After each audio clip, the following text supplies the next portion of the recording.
Halo semua, kali ini mari kita mulai menuliskan kode program dengan OOP.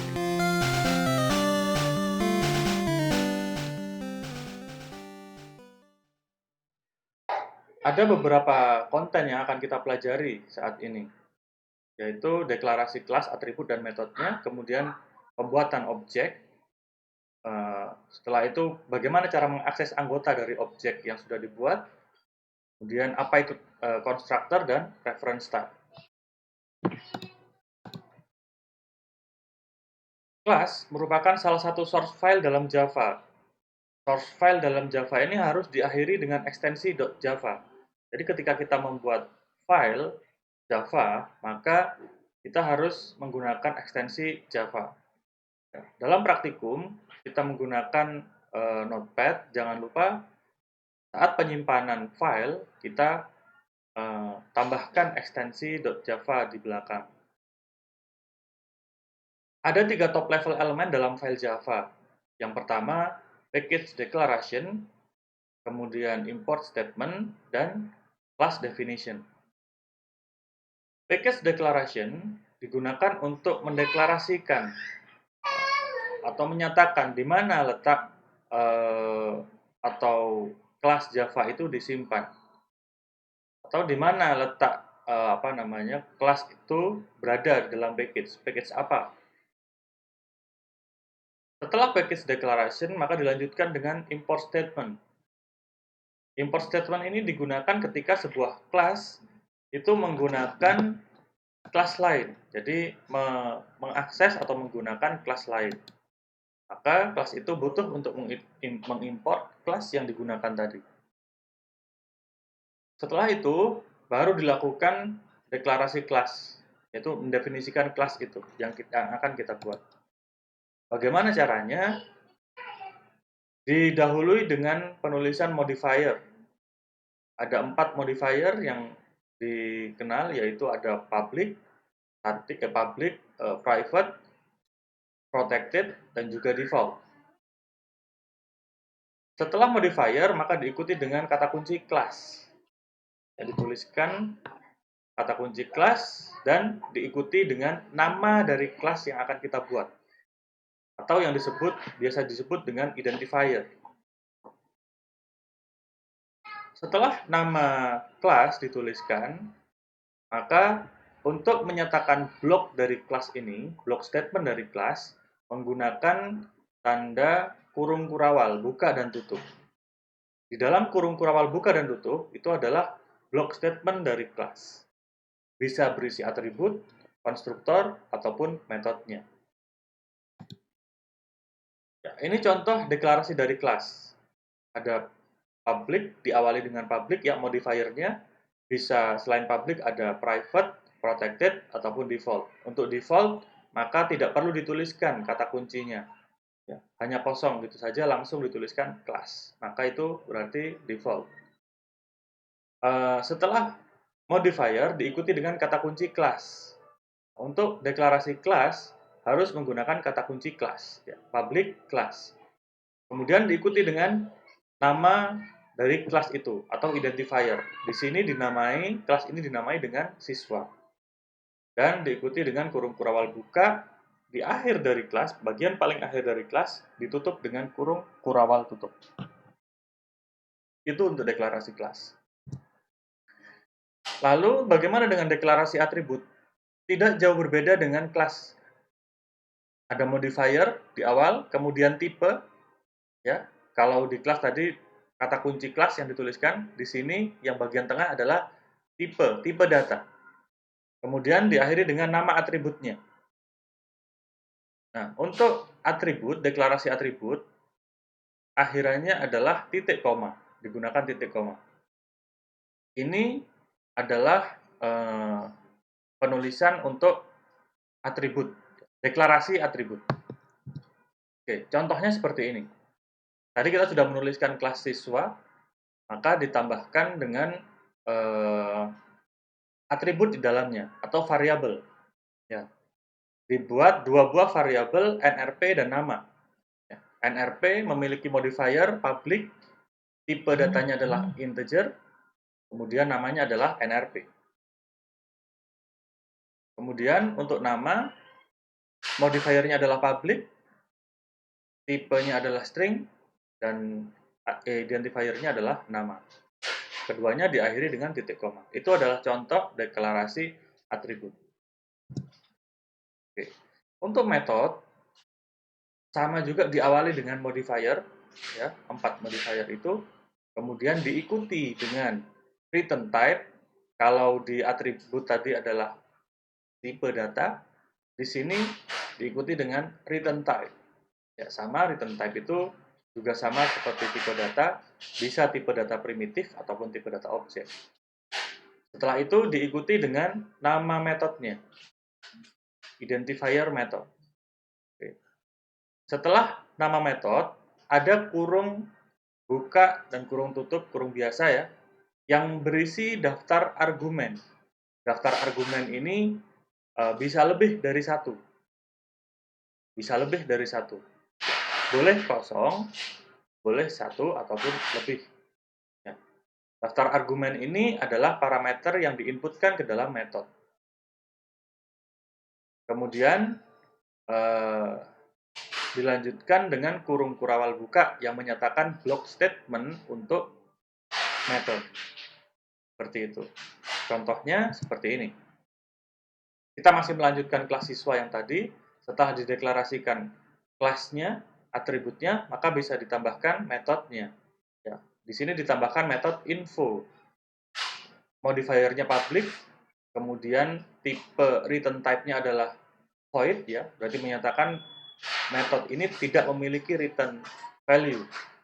Kemudian diikuti dengan nama metodenya, yaitu info. Di bagian kurung, ya, bagian parameter atau daftar argumen itu tidak ada isinya, berarti menandakan metode ini tidak memiliki argumen, tidak membutuhkan argumen input, daftar parameter input. Kemudian untuk block statementnya di dalam kurung kurawal dituliskan kode yang ingin ingin dilakukan di dalam program itu. Seperti itu. Setelah kita membuat kelas, maka kita bisa membuat objek. Objek adalah instan dari sebuah kelas. Untuk membuat objek, kita harus menginstansiasikan sebuah kelas. Contoh, kita tadi sudah membuat sebuah kelas siswa yang memiliki dua atribut, yaitu NRP dan nama, mana di dalamnya ada sebuah metode yang bernama info. Dari kelas itu, kita bisa membuat objeknya. Kita bisa membuat objeknya. Oke, contoh di sisi yang sebelah kanan, public class isi data. Itu adalah kelas tesnya, dan di dalam public static void main, yaitu main metodenya, maka dibuat objek dari kelas siswa. Dituliskan siswa spasi Budi sama dengan new siswa. Maka Budi adalah objek yang bertipe siswa. Objek, dia tipenya adalah tipe siswa. Masih ingat perbedaan objek dengan kelas? Kelas masih bersifat umum, ya, belum ada informasi yang melekat padanya. Tapi ketika sudah menjadi objek, di sini sudah dideklarasikan bahwa dia objek ini dinamai dengan Budi. Maka objek Budi ini menjadi objek aktif yang bisa kita sisipkan informasi di dalamnya, yang bisa kita sisipkan data di dalamnya. Di mana Budi ini adalah objek yang bertipe siswa. Lalu bagaimana cara mengakses anggota dari objek yang sudah dibuat? Kita menggunakan notasi titik. Objek, titik, membernya. Objek itu kita sebutkan nama objeknya apa, kemudian disertai titik, dan member yang ingin diakses apa. Member yang bisa diakses berupa atribut dan metode. Contohnya, setelah kita deklarasikan sebuah variabel bertipe objek dengan nama variabelnya adalah Budi, Ya, objek Budi ini bertipe siswa. Kemudian kita instansiasikan dengan memanggil kata kunci new siswa, maka objek Budi menjadi objek aktif. Kita bisa mengakses datanya, kita bisa mengakses variabel dan juga metodenya. Caranya dengan menggunakan titik Budi titik NRP. Berarti kita mengakses variabel dari Budi, variabel NRP dari Budi. Nilai 5 diassign ke dalam NRP milik Budi. Nilai 5 dimasukkan ke dalam NRP sebagai value NRP milik Budi. Begitu juga dengan value Andi di-assign atau diinputkan, dimasukkan ke dalam variabel nama milik Budi. Seperti itu. Kemudian dipanggil metode info, ya, memanggil member yang berupa metode. Caranya adalah dengan titik diikuti dengan nama metodenya apa disertai kurung. Jika metode itu membutuhkan parameter input, maka parameternya bisa dimasukkan ke dalam kurung ini. Seperti itu. Budi adalah sebuah objek, Budi adalah instan dari kelas siswa. Kemudian di dalam OOP itu ada yang disebut dengan konstruktor. Konstruktor itu adalah kode yang pertama kali dijalankan pada saat pembuatan suatu objek. Ciri dari konstruktor itu yaitu memiliki nama yang sama persis dengan nama kelasnya. Harus sama. Besar kecilnya pun juga harus sama. Kemudian, konstruktor tidak memiliki return type. Konstruktor ini mirip dengan metode biasa, tapi namanya harus sama dengan konstruktor. Harus sama dengan nama kelasnya. Dan konstruktor ini metode yang tidak boleh memiliki return type. Untuk argumen, dia boleh berisi atau boleh tidak. Boleh tidak berisi ataupun boleh kosong.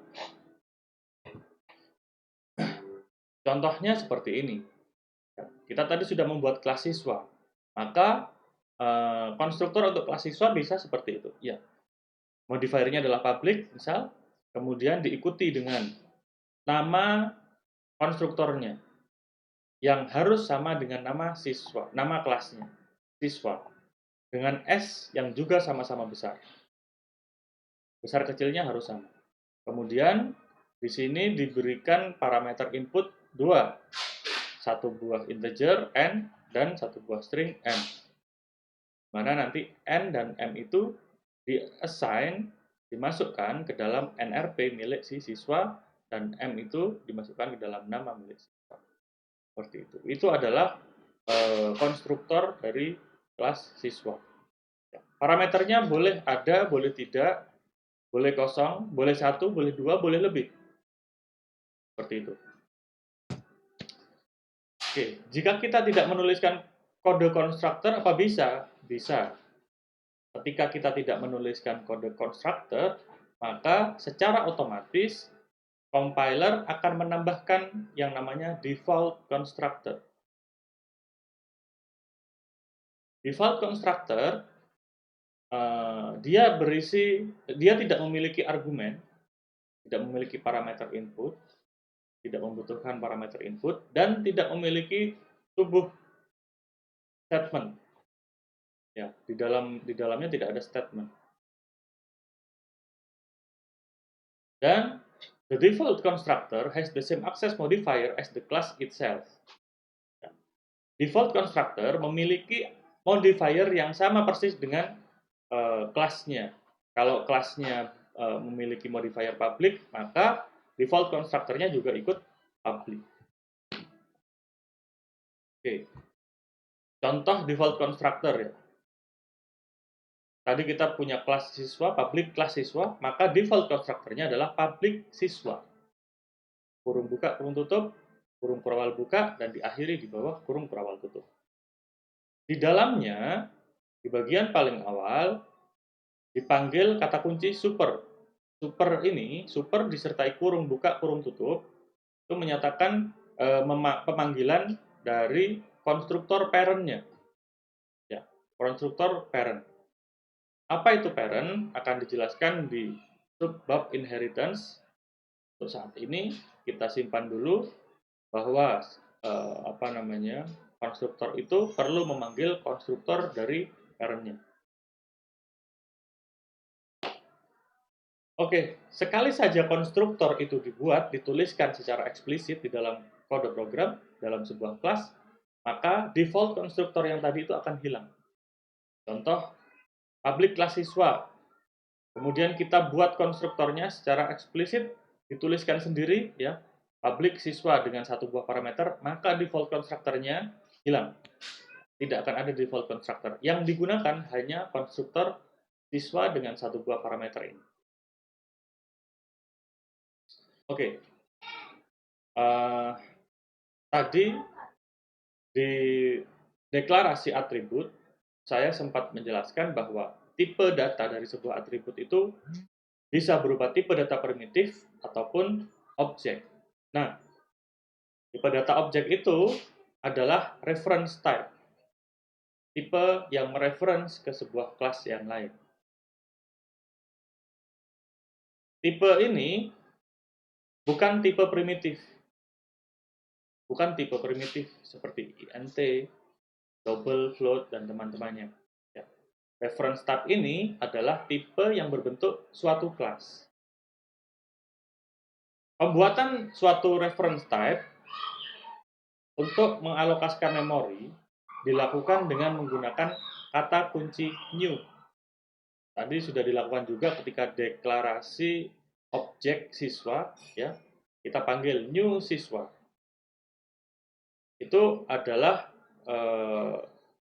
pembuatan suatu variabel dengan reference type, ya, variabel dengan tipe reference, dan kita alokasikan memorinya di dalam memori dengan kata kunci new. New xxx menyatakan bahwa kita mendeklarasikan sebuah reference type. Lalu, apa yang terjadi ketika kita memanggil new xxx? Yang terjadi adalah alokasi memori. Ruang untuk objek baru dibuat di dalam memori, dan variabel-variabelnya di-set ke masing-masing nilai default-nya. Untuk numerik nilainya adalah 0, boolean adalah false, dan untuk reference type adalah null. Selain itu, kita juga menjalankan konstruktor dari kelas yang dijadikan sebagai reference type. Ini contohnya. Nah, misal saya memiliki kelas myDate. Di dalamnya ada atribut day, month, dan year. Kemudian ada konstruktor myDate dengan parameter integer day, integer month, dan integer year. Kemudian di kelas yang lain, test kelasnya, saya menginstansiasikan myDate.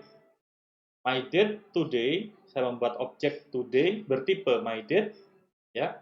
Kemudian saya instansiasikan new myDate dengan parameter input yaitu 10, 10, dan 2005.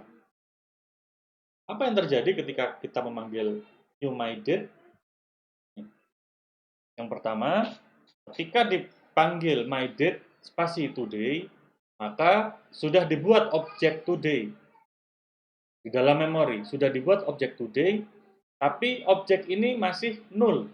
Null, artinya dia tidak menunjuk ke data apapun, tidak menunjuk ke alamat manapun. Ya, dia hanya berupa data yang kosong. Kosong itu bukan tidak ada isinya sama sekali, dia kosong. Hanya deklarasi saja. Hanya deklarasi objek bertipe myDate.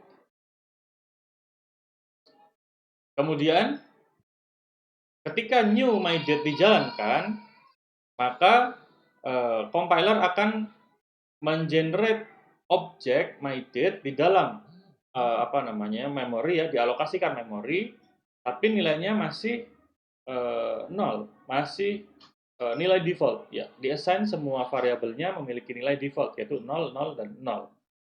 Ya. Kemudian dilakukan assignment nilai. Ya. Dipanggil dulu konstruktornya ya, myDate. myDate itu adalah pemanggilan konstruktor. myDate kurung buka sampai dengan kurung tutup itu adalah pemanggilan konstruktor dari myDate.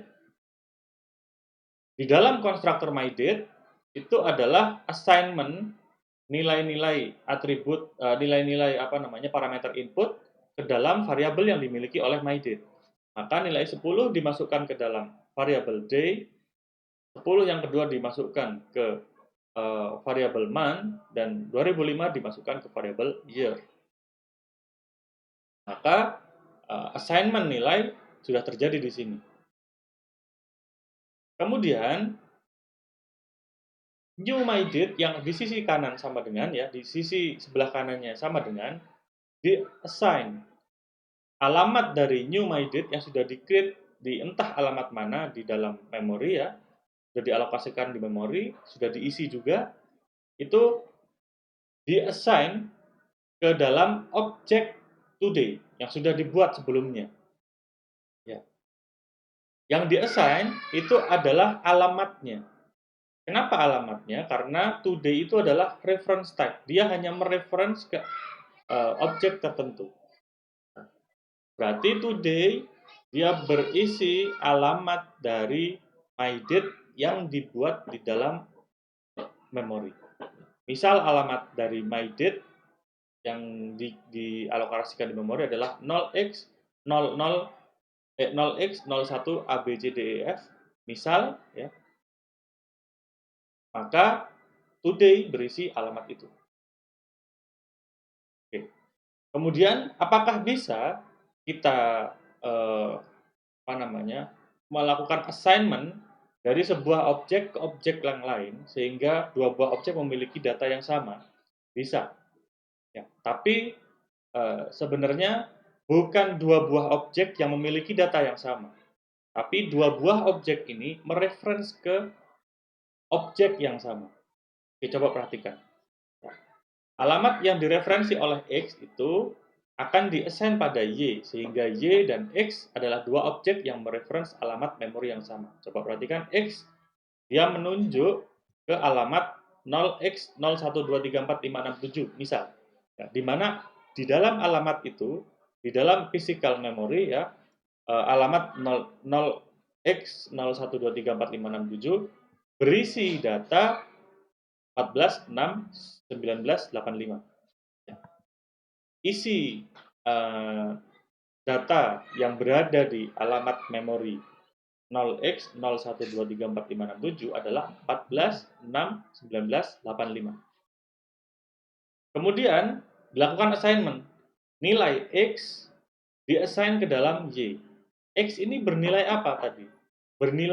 X ini bernilai alamat memori. X bernilai alamat memori. Maka alamat memori dari X di-assign ke dalam Y. Jadilah seperti ini. Maka X dan Y sama-sama sebuah objek yang mereference ke objek yang sama. Objek yang mana? Objek yang berada di alamat 0x01234567. Seperti itu. Jadi, alamat yang direferensi oleh X itu di-assign ke dalam Y, sehingga X dan Y adalah dua objek yang mereference ke alamat memori yang sama. Seperti itu. Jadi bukan X dan Y itu objek yang sama, dia objek yang berbeda, tapi mereference ke objek yang sama. Seperti itu. Oke.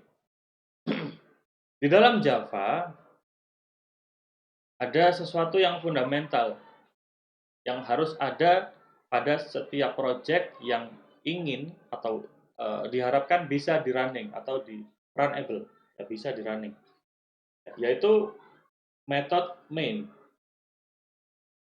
Main method ini penulisannya harus sama seperti yang tertulis di layar. Modifiernya harus public, harus static, dan return type-nya harus void, dan nama metodenya harus main. Tidak boleh berubah. Kemudian metode ini memiliki argumen satu argumen yang bertipe array of string, ya, bertipe string dalam bentuk array. Nama argumennya itu boleh terserah ya, args bisa atau nama yang lain boleh. Misalkan nama metodenya harus main. Public itu dibutuhkan karena metode main ini harus bisa diakses oleh apa saja, oleh kelas mana saja, termasuk Java Technology Interpreter. Ya. Static ini merupakan keyword yang berfungsi untuk memberitahu compiler bahwa metode main bisa langsung digunakan dalam konteks kelas yang bersangkutan. Untuk mengeksekusi atau menjalankan metode ini, metode yang bertipe statik ini, tidak diperlukan instan dari kelasnya. Jadi langsung bisa dipanggil. Langsung bisa dipanggil tanpa kita perlu melakukan new kelasnya. Tidak perlu memanggil kata kunci new. Kita bisa langsung mengakses metode main di kelas itu. Kemudian void menunjukkan bahwa metode main itu tidak ada nilai return, tidak ada return value-nya. Kemudian nama metodenya harus main. Dan itu sudah ketetapan dan yang bisa diakses, yang bisa dideteksi oleh Java Interpreter hanya main method. Seperti itu. Untuk argumen, tipenya harus string, array, yang menyatakan bahwa metode main itu menerima single parameter yaitu arguments, args ya, boleh nama yang lain, dan tipenya harus array. Ini digunakan pada saat memasukkan parameter saat running program. Yang perlu diperhatikan di sini adalah kata kunci statik. Programmer pemula seringkali menyalahgunakan penggunaan kata kunci statik.